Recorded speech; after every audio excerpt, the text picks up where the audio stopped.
कि किसी प्रकार की देरी नहीं, आज उन्होंने उसका।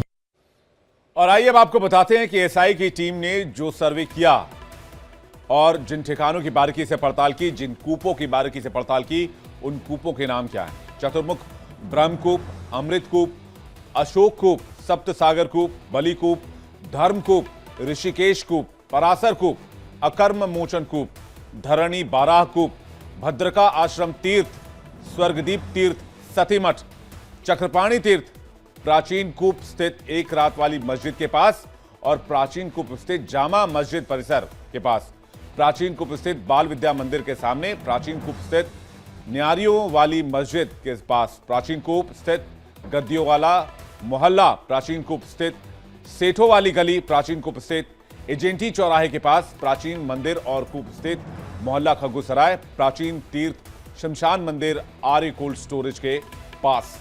इन इलाकों में एएसआई की टीम एक साथ पहुंची थी।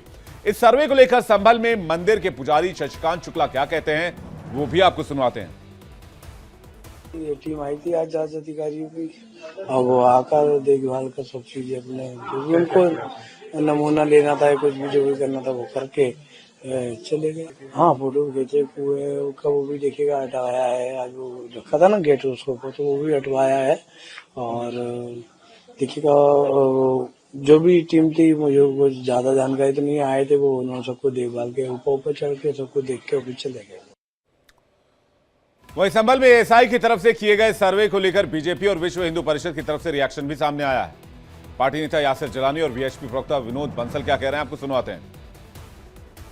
देखिए, ज़ियाउर रहमान बर्ग जो सांसद हैं, उनका इतिहास इसी तरह का रहा है कि सौहार्द को बिगाड़ना, आपस के भाईचारा को ख़त्म करना। उनके पिताजी तो बहुत ही इस मामले में मशहूर आदमी रहे। वो तो संसद में वंदे मातरम और जो देश के लिए जो राष्ट्रगान है उस पर भी वो प्रश्न चिन्ह उठा लेते थे।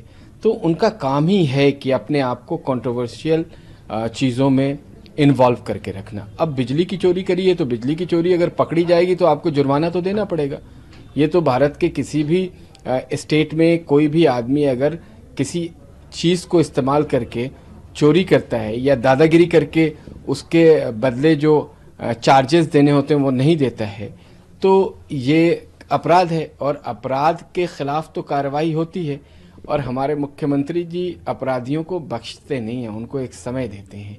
उनको भी बिजली चोरी में समय दिया गया है, जुर्माना दें बेहतर होगा, क्योंकि उन्होंने तो शपथ लेके संसद में गए हैं, सांसद बने, इतनी बड़ी गलती कैसे कर रहे हैं ये हैरान करती। लेकिन उनकी आदत है, उस पूरे परिवार की आदत रही है, तो अब नहीं चलेगा। वो पहले समाजवादी पार्टी की सरकार थी तो इस तरह की चीज़ें निकल जाती थी, अब नहीं होगा भारत में ऐसा। बेसिकली क्या है कि समाज जब जाग रहा है तो धीरे धीरे चीज़ें सामने आ रही हैं कि किस तरह के उत्पात, उत्पीड़न और वो जो कष्ट हिंदू समाज ने झेले हैं।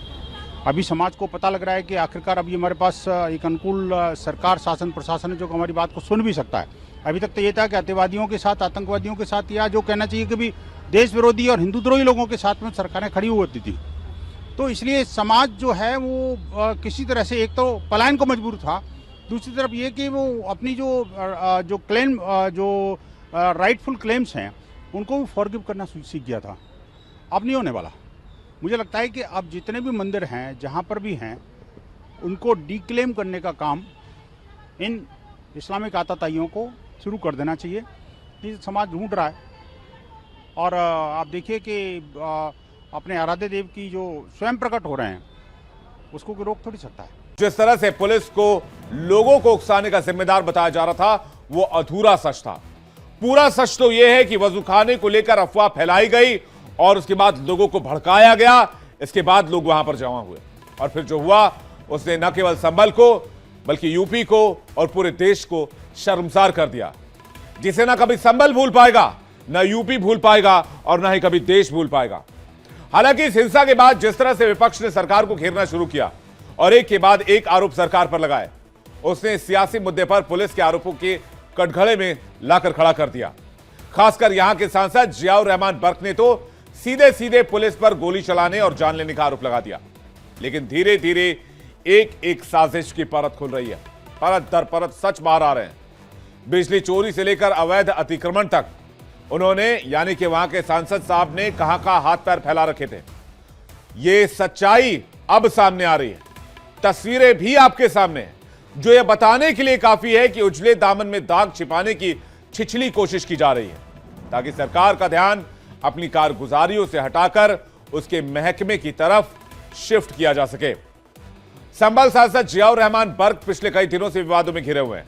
सरकार के खिलाफ मोर्चा खोलने वाले बर्क को लेकर सरकार भी सख्त तेवर अपना रही है, जिसका नतीजा यह है कि अब बुलडोजर बर्क के घर तक पहुंच चुका है और वहां पर अतिक्रमण को हटाने की कोशिश शुरू हुई है। दरअसल यहां नगरपालिका की टीम ने दीपा सराय में मौजूद सांसद जियाउर रहमान बर्क के आवास पर भी बुलडोजर चलवाया। नए आवास के बाहर बनी अवैध सीढ़ियों को बुलडोजर की मदद से हटाया गया। इस दौरान पुलिस बल भी मौके पर तैनात रहा ताकि हंगामे की सूरत में हालात को काबू किया जा सके। वहीं इलाके में